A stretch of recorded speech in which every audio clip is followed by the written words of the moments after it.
Vote चोरी करवाने के आरोपों से घिरे चुनाव आयोग के ताजा एक्शन से एक बार फिर विवाद गहराने की आशंका है। निष्क्रिय राजनीतिक दलों के खिलाफ इलेक्शन कमीशन लगातार कार्रवाइयां कर रहा है। इसी सिलसिले में आयोग ने अगले साल होने वाले तमिलनाडु विधानसभा चुनाव से पहले राज्य की 42 पार्टियों का रजिस्ट्रेशन रद्द कर दिया है। इनमें सत्ताधारी डीएमके और बीजेपी के सहयोगी दल भी शामिल हैं।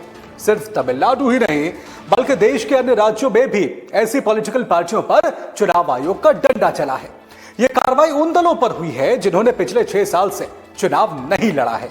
इस आधार पर देश भर में 474 राजनीतिक दलों को रजिस्टर्ड पार्टियों की लिस्ट से हटा दिया गया है। राजनीतिक दलों के रजिस्ट्रेशन के लिए बनाई गई गाइडलाइन में यह स्पष्ट है कि अगर कोई पार्टी लगातार 6 साल तक चुनाव नहीं लड़ती है तो उसे पंजीकृत दलों की सूची से हटा दिया जाएगा। चुनाव आयोग के नियमों का पालन नहीं करने पर तमिलनाडु की 42 पार्टियों पर गाज गिरी है।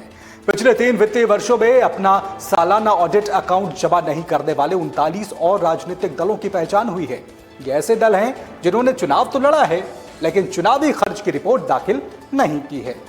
रजिस्ट्रेशन समाप्त होने वाली पार्टियों में सत्ताधारी डीएमके और बीजेपी की सहयोगी पार्टियां भी शामिल हैं।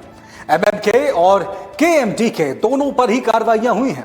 ये पार्टियां डीएमके की सहयोगी हैं, वहीं बीजेपी की सहयोगी टीएमएमके और एमजेके के नाम भी नियमों का पालन नहीं करने पर पंजीकृत सूची से हटा दिए गए हैं।